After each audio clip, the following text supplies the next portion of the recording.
नमस्कार मेरे प्यारे दोस्तों, स्वागत है आप सभी का सर्व शिक्षा यूट्यूब चैनल पर। और मित्रों, अपने जो रामबाण प्रश्नोत्तरी चल रही थी संस्कृत विषय की, उसका आज मैं क्लास नंबर जो 10 है, क्लास नंबर 10 आज आपके सामने लेकर आया हूँ। क्लास 10 आज हम इसको सोल्व करने वाले हैं। तो मित्रों, सबसे पहले मैं आपसे कहना चाहूँगा कि अगर आप पहले बार इस चैनल, इस परिवार, इस दोस्तों के इस चैनल पर जुड़े हो तो ये इस चैनल को आपको सब्सक्राइब कर लेना है और उस जो घंटी का आइकन है उसको भी आपको दबा देना है, ताकि जितने भी जब भी ये क्लास की शुरुआत हो आप तक ज़रूर इसकी सूचना पहुंच जाए। तो साथियों, चलते हैं हम। सबसे पहले एक बार और कहना चाहूँगा आपसे कि भैया अपने जितने भी दोस्त हो सके, जितने भी दोस्तों को आप जोड़ सकते हो, सभी को इस चैनल में जोड़िए, क्योंकि ये चैनल जो है मित्रों, इसका एक ही उद्देश्य, सभी दोस्त इस पर एक साथ तैयारी कर सकते हैं। और अपने विचारों, अपने सुझावों को भी कमेंट बॉक्स के माध्यम से ज़रूर मेरे तक पहुंचाइए, ताकि मैं आपके विचारों को इस सेशन में शामिल कर सकूं। तो चलिएगा मित्रों, हम शुरुआत करते हैं। प्रारभ्यतः न खलु विघ्न भयन चाही, यानी कि इसका अर्थ है जो जो विघ्न, खलु यानी जो निम्न श्रेणी के लोग होते हैं, नीचे श्रेणी के नीच लोग जो होते हैं, वो किसी काम को प्रारंभ नहीं करते। किसके कारण से? विघ्न के भय से, यानी कि विघ्न, कोई सी बाधा के डर से वो किसी काम को प्रारंभ नहीं करते। और यदि वो प्रारंभ कर भी देते हैं तो भैया विघ्न विहिता, जब विघ्न आ जाता है तो विराम अंतिम अध्याय, वो बीच में ही किसी काम को छोड़ देते हैं। अब अगला पढ़ते हैं कि विघ्न ही मुहुरपि प्रत्येन हन्यमानः प्रारब्ध उत्तम जनान परित्यजन्ति। लेकिन जब किसी काम को उत्तम कुल के जो लोग होते हैं, उच्च श्रेणी के जो लोग होते हैं, वो किसी काम को प्रारंभ कर देते हैं, तो वो भैया बीच में कोई सी भी बाधा उनके सामने आ जाए तो भी उस काम को पूरा करके ही दम लेते हैं, बीच में उस काम को नहीं छोड़ते हैं। चलते हैं हम, इसके कौन कौन से इंपॉर्टेंट प्रश्न बन सकते हैं उन प्रश्नों को हम सॉल्व करते हैं प्यारे मित्रों। देखते हैं आज का पहला प्रश्न क्या है। भयवश कार्य प्रारंभ नहीं करते तो नीच लोग, मध्यम श्रेणी के लोग, उत्तम श्रेणी के लोग, या फिर उपरोक्त सभी। तो आपने पढ़ा था बच्चों, साथियों, कि इसका जो सही आंसर हो जाएगा नीचे यानी कि नीच लोग। इसका ऑप्शन नंबर पहला सही रहेगा। अब देखते हैं प्रश्न नंबर 2 साथियों। कार्य प्रारंभ करके बीच में विघ्न आने पर कार्य छोड़ देते हैं। उत्तम श्रेणी वाले, निम्न, मध्यम, निम्न श्रेणी वाले, या फिर उपरोक्त सभी।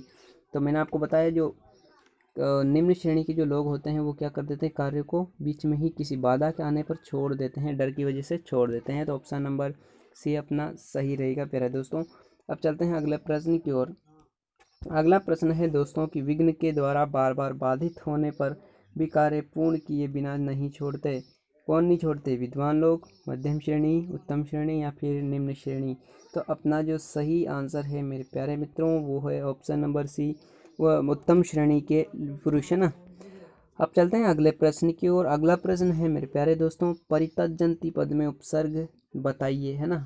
परितज्जन्ति, तो इसमें जो परि है, परा है, परि या फिर प्र, तो इसका जो सही आंसर है दोस्तों वो है परि उपसर्ग, है ना। कौन सा उपसर्ग? इसमें परि उपसर्ग। तो अपना सही आंसर कौन सा होने वाला है? ऑप्शन नंबर सी अपना इसमें सही रहेगा दोस्तों। अब चलते हैं अगले प्रश्न की ओर। अगला प्रश्न है मेरे प्यारे दोस्तों, इस श्लोक में कितने प्रकार के मनुष्य बताए गए हैं? तो कितने प्रकार के बताए गए हैं दोस्तों? ऑप्शन नंबर सी अपना सही हो जाएगा। एक है निम्न श्रेणी के लोग, है ना। कौन से श्रेणी के? निम्न। दूसरा है मध्यम श्रेणी, और तीसरा जो बताया है दोस्तों वो है उत्तम श्रेणी, है ना, उत्तम श्रेणी के लोग। तो ऑप्शन नंबर सी अपना सही हो जाएगा। अब चलते हैं अगले पद्य की ओर। अगला पद्य पढ़ते हैं। आरंभ गुरुवी क्षयिणी कर्मेण लघ्वी पुरा वृद्धमती च पश्चात दिनस्य पूर्वार्ध परार्ध भिन्न या छाये वो मैत्री खलसज्जनानाम। अब देखते हैं इसका, आपको ये अर्थ इसको समझ में आ गया होगा, आशा करता हूँ अर्थ तो आपको समझ में आ ही गया होगा। अगर आपको अर्थ समझ में नहीं आया तो मैं आपको प्रश्न जब आते हैं उसमें मैं प्रश्नों को आपको समझा दूंगा, है ना। आरंभ का मतलब इसकी ये कह रहा है कि इसका, चलिएगा मैं आपको इसका अर्थ समझा देता हूँ। कहता है कि आरंभ गुरवी, यहाँ पर गुरवी जो पद का अर्थ है मेरे प्यारे दोस्तों वो होता है विस्तृत। क्या होता है दोस्तों? विस्तृत होता है। क्षयिणी कर्मेण, और कर्म के अनुसार आरंभ में जो है विस्तृत होता है। आरंभ में जब किसी की क्षयिणी कर्मेण, आरंभ गुरवी क्षयिणी कर्मेण लघ्वी पुरा वृद्धमती च पश्चात, और जब आरंभ में तो मित्रता कैसी होती है भैया? विस्तृत होती है, लेकिन लघ्वी वृद्धमती च पश्चात, और उसके पश्चात ही छोटी होती जाती है। दिनस्य पूर्वार्ध प्रभिन्ना, दिन के पूर्व भाग के समय समान जो है मैत्री होती है। खल यानी कि जो दुर्जन व्यक्ति होते हैं उनकी, और सज्जन व्यक्तियों की क्या होती है, क्या होती है, छाया के समान क्या होती है, मित्रता होती है। जो दुर्जन व्यक्ति होते हैं और जो सज्जन व्यक्ति होते हैं, इनकी जो मित्रता होती है वो कैसी होती है, छाया के समान होती है। तो चलते हैं हम इसके प्रश्नों की ओर। प्रश्न है मित्रों, गुरवी पद का अर्थ है, तो ये तो मैंने आपको बता ही दिया, घटती हुई।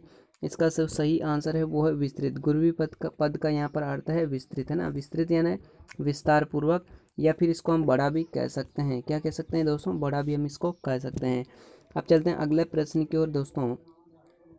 अगला प्रश्न है साथियों, प्रश्न नंबर 7 अपन ने, ठीक है ना, प्रश्न नंबर 7 है, बिल्कुल सही है। प्रश्न नंबर 7 है मेरे प्यारे दोस्तों, किसकी मित्रता प्रारंभ में विस्तृत होती है, सज्जनों की, मूर्खों की, खालों की, या फिर उपरोक्त सभी। तो भैया इसका जो एकदम सही आंसर है वो मूर्ख व्यक्ति जो होते हैं उसका, इसका एकदम सही आंसर है प्रश्न नंबर 7, है ना। जी, अगर हम पद्य में तो यहाँ पर खल आए तो इसका अपना सही आंसर वो ही होएगा, खलों के, ना। खल व्यक्ति जो होते हैं, खल यानी दुर्जन, तो दुर्जन व्यक्ति अपना सही आंसर सही हो जाएगा दोस्तों।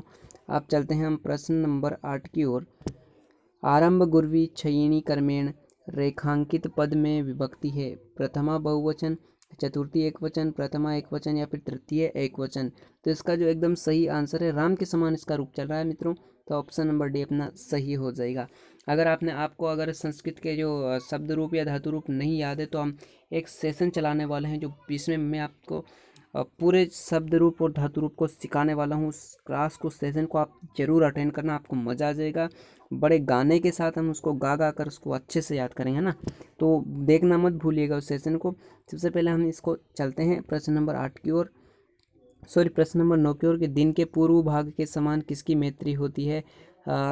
ऑप्शन नंबर पहला है, ये थोड़ा सा यहाँ पर गलत हो गया तो इसको आप मत पढ़िएगा, निर्बलों की, दुर्जनों की, बलवानों की, या फिर सज्जनों की।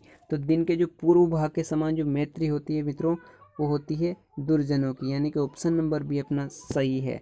आप चलते हैं साथियों अगला प्रश्न है प्रश्न नंबर 10, किसकी मैत्री प्रारंभ में लघु तथा कर्म से विस्तृत होती चली जाती है। तो भैया प्रारंभ में तो लघु होती यानी कि छोटी, तो वो जो मित्रता होती है वो सज्जनों की, यानी कि सज्जन जो व्यक्ति होते हैं उनकी जो मित्रता होती है साथियों, वो प्रारंभ में छोटी होती है और बाद में धीरे धीरे वो बढ़ती जाती है। तो ऑप्शन नंबर सी अपना सही हो जाएगा प्रश्न नंबर 10 में, है ना। तो चलिएगा हम अगले प्रश्न की ओर बढ़ते हैं।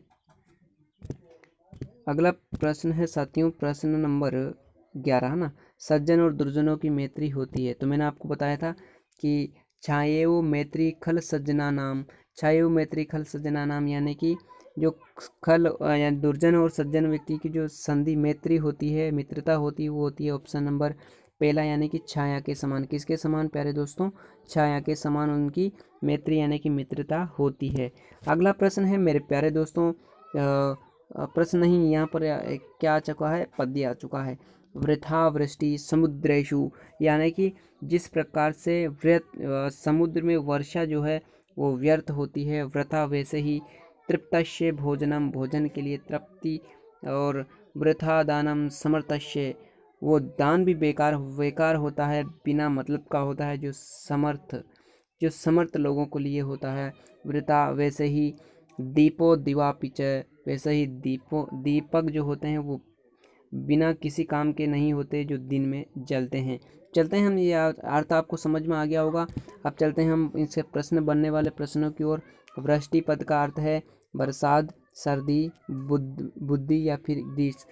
तो वृष्टि आपका अर्थ जो है आपको अच्छे से समझ में आ गया, ऑप्शन नंबर पहला ही इसका सही है प्यारे दोस्तों, बरसात, है ना।